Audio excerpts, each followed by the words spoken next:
Selamat datang di kanal Dongeng Pengantar Tidur. Hari ini, kita akan membahas sebuah kisah nyata yang penuh kegelapan dan misteri tentang seorang pria bernama Dong Chun. Hidupnya sejak kecil penuh penderitaan, dan dari sanalah lahir kebencian yang kemudian berubah menjadi serangkaian tindakan kriminal yang mengejutkan dunia. Ikuti cerita ini sampai akhir karena masih banyak detail mengejutkan yang akan terungkap di sepanjang video ini. Dong Chun lahir pada 18 April 1970 di Goyang, Korea Selatan. Orang tuanya adalah pekerja biasa dan keluarganya hidup dalam kemiskinan. Ayahnya seorang pecandu alkohol dan judi, sering melakukan kekerasan terhadap istri dan anak-anaknya. Sebagai veteran perang, ayahnya pernah mendapat uang kompensasi besar, namun semua dihabiskan untuk mabuk dan berjudi. Saat Dong Chun berusia 8 tahun, orang tuanya berpisah. Ibunya meninggalkan Dong Chun bersama dua adiknya untuk diasuh nenek, lalu menikah lagi. Beberapa waktu kemudian, ayahnya membawa pulang anak-anak itu ke rumah baru bersama istri barunya. Sayangnya, ibu tiri juga memperlakukan mereka dengan kasar. Kehidupan keluarga itu tetap miskin dan penuh hutang. Tinggal di kawasan kumuh pekerja miskin di distrik Mapo, Seoul. Karena miskin dan pendiam, Dong Chun sering menjadi korban perundungan di sekolah. Dalam kesepian, ia menemukan pelarian lewat seni lukis.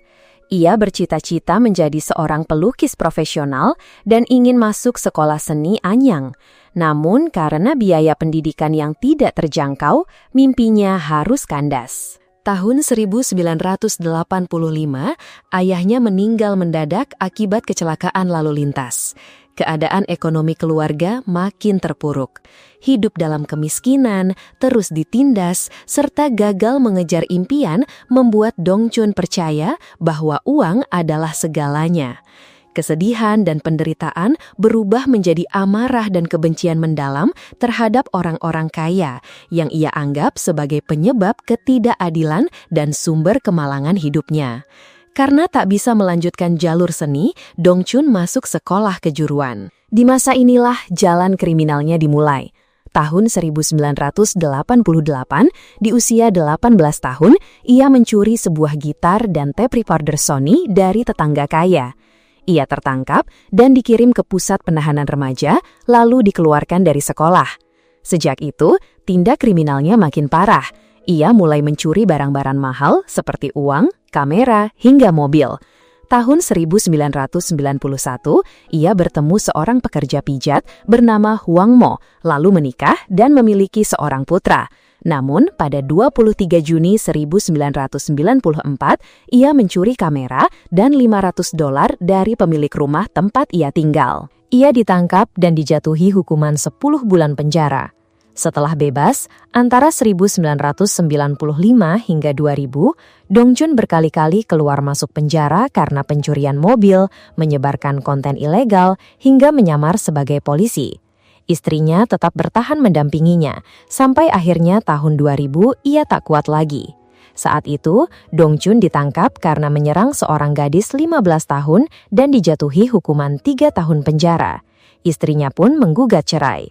Di dalam penjara, kebenciannya terhadap orang kaya makin menjadi. Ia membaca tentang seorang pembunuh berantai bernama Jong Du-yong yang menghabisi 9 orang kaya di Gangnam antara 1999 hingga 2000. Kisah itu menjadi inspirasi gelap bagi dirinya. Kebenciannya terhadap perempuan juga semakin kuat karena ia merasa dikhianati oleh mantan istrinya. Ia bahkan merencanakan balas dendam untuk menghabisinya setelah bebas. September 2003, Dong Chun bebas dan tinggal di sebuah apartemen kecil di Seoul. Mantan istrinya mengizinkannya bertemu anak mereka tanpa tahu niat buruk yang disembunyikannya. Tak lama kemudian, Dong Chun membunuh mantan istri serta ibu mertuanya. Suami baru sang mantan istri menemukan kenyataan mengerikan itu dan seumur hidup dihantui rasa bersalah karena gagal melindungi keluarganya. Kurang dari seminggu kemudian, pada 16 Oktober 2003, Yo Jun-hee, istri seorang pengusaha kaya di kawasan Samsung, juga menjadi korban dalam serangan serupa saat berada sendirian di rumah. Dalam ketiga kasus ini, polisi tidak menemukan senjata pembunuhan. Motifnya pun tak jelas, dan semua korban tewas akibat hantaman benda berat di kepala. Sidik kaki di ketiga lokasi identik, membuat polisi mulai curiga ada satu pelaku yang sama, seorang pembunuh berantai. Namun, mereka memilih tidak mengumumkannya ke publik karena takut menimbulkan kepanikan besar.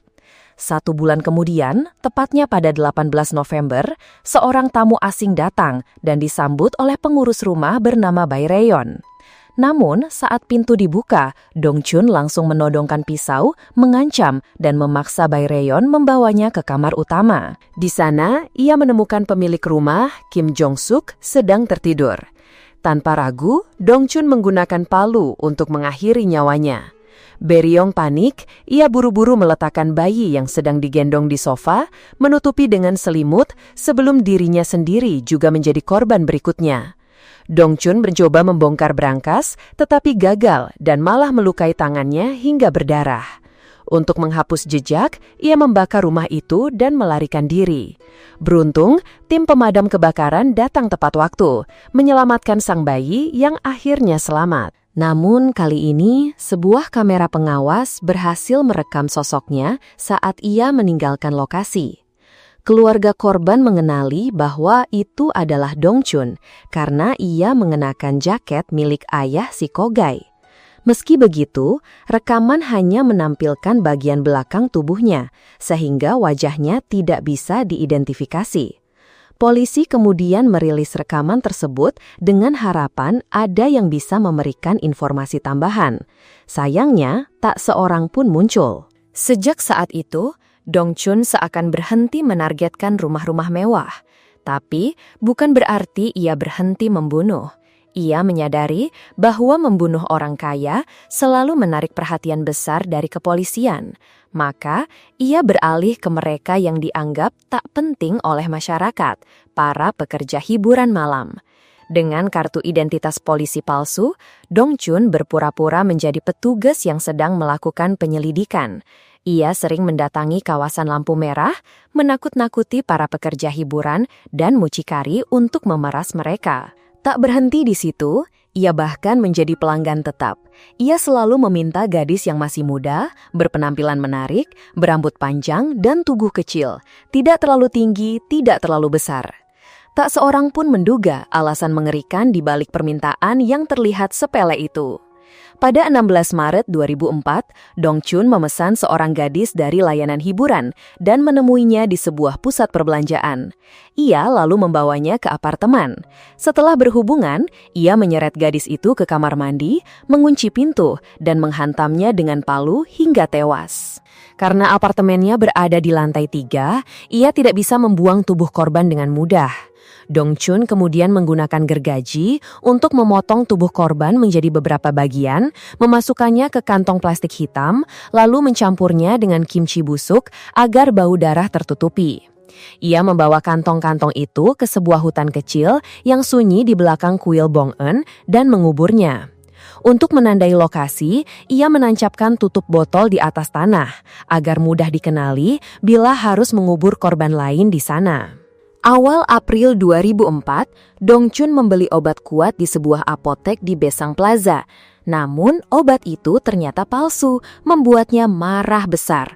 Pada 13 April 2004, ia kembali ke apotek tersebut, menyamar sebagai polisi, dan berusaha memeras pemilik apotek, Jeon Sun-a.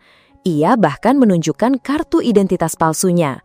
Namun, Jeon Sun-a curiga, menolak percaya, dan menuntut agar mereka pergi ke kantor polisi untuk memastikan kebenarannya. Gagal memeras, Dong Chun khawatir identitasnya terbongkar. Ia segera memborgol Jeon Sun-a, memaksanya naik ke mobil bak milik korban, lalu membawanya ke lahan kosong. Di sana, ia menghabisi nyawanya dan membakar mobil beserta tubuh korban. Sementara itu, pembunuhan terhadap para pekerja hiburan semakin sering terjadi. Mereka biasanya hidup sendiri, jarang berhubungan dengan keluarga, sehingga kepergian mereka tidak diperhatikan.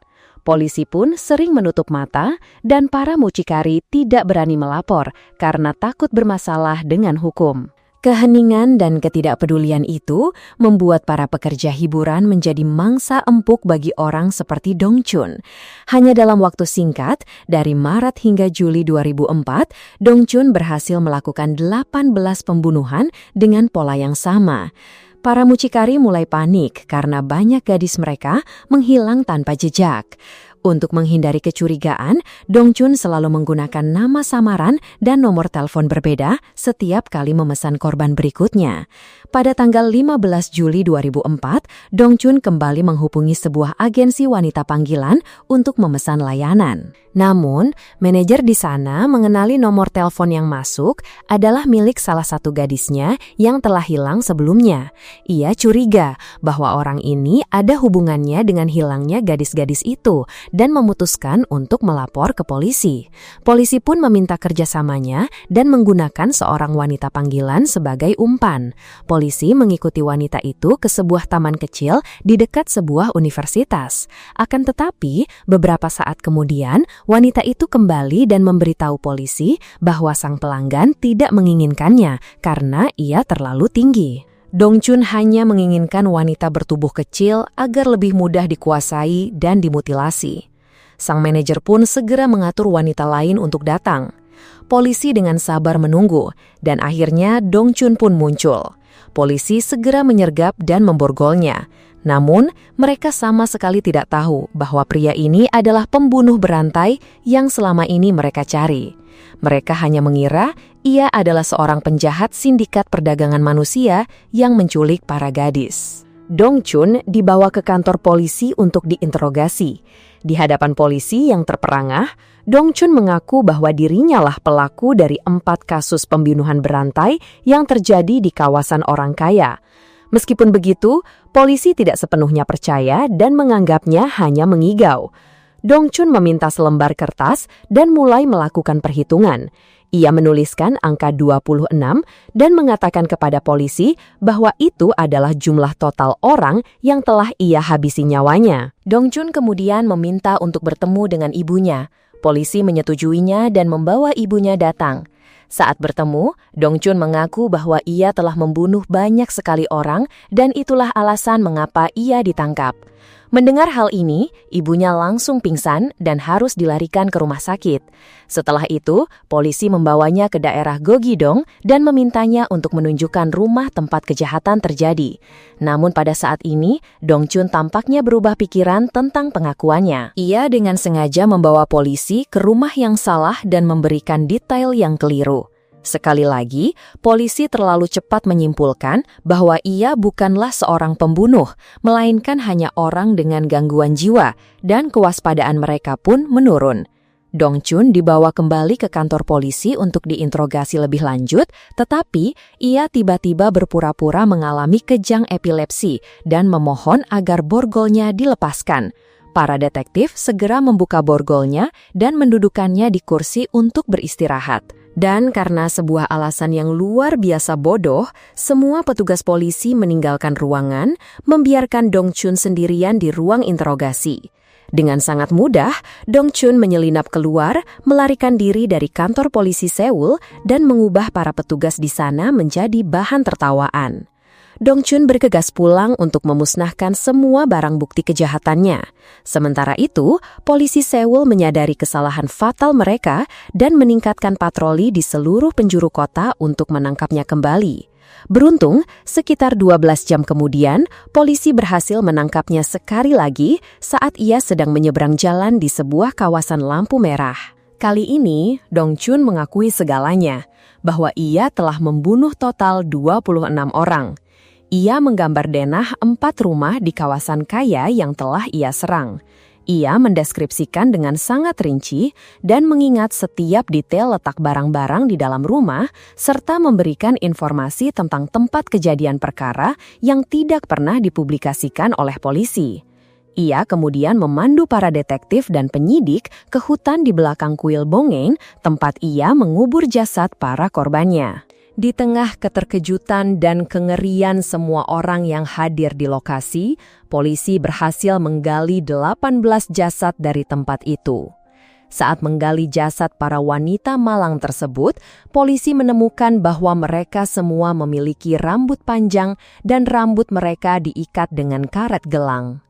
Dong Chun mengaku bahwa ia mengikat rambut para korban setelah memutilasi mereka untuk digantung agar darahnya lebih mudah terkuras. Ia juga mengklaim telah memakan hati dari 4 korbannya. Ada beberapa sumber yang mengatakan bahwa Dong Chun sering mengenakan jas hujan kuning saat memutilasi para gadis muda untuk menghindari cipratan darah, tetapi hal ini belum dapat diverifikasi. Dong Chun juga mengaku telah membunuh seorang wanita di Imundong.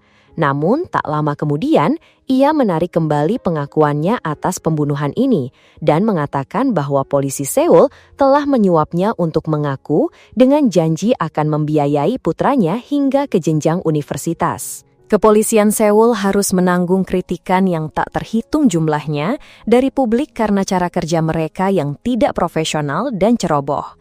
Puncaknya adalah ketika ibu dari salah satu korban berlari dengan marah dan mencoba menjatuhkan topi Dong Chun menggunakan payung. Seorang petugas polisi justru mendorong ibu itu hingga terjatuh. Insiden ini menyebabkan seluruh anggota tim investigasi tidak mendapatkan penghargaan apapun meskipun mereka telah berhasil memecahkan sebuah kasus besar. Bahkan setelah ditangkap, Dong Chun tidak pernah menunjukkan penyesalan. Ia justru merasa angkuh dan bangga atas kejahatan yang telah dilakukannya. Di pengadilan, Dong Chun mengakui bahwa satu-satunya saat ia merasa merinding adalah ketika ia sedang memutilasi salah satu korbannya di kamar mandi, tiba-tiba putranya menelepon. Ketika ditanya oleh wartawan bagaimana perasaannya tentang kejahatannya, Dong Chun melontarkan banyak komentar arogan, gila, dan merendahkan wanita yang disiarkan di televisi nasional. Pada tanggal 13 Desember 2004, Dong Chun dinyatakan bersalah atas pembunuhan 26 orang dan dijatuhi hukuman mati. Ia saat ini ditahan di penjara pusat Seoul. Kisah Dong Chun menjadi sebuah noda kelam yang mengerikan dan pengingat akan kejahatan yang tak terbayangkan. Jika kalian merasa cerita di channel Dongeng Pengantar Tidur ini bermanfaat dan menambah wawasan, jangan lupa untuk menekan tombol like, subscribe, dan bagikan video ini ke teman-teman kalian. Tuliskan juga pemikiran dan pendapat kalian di kolom komentar di bawah. Sampai jumpa di kisah selanjutnya.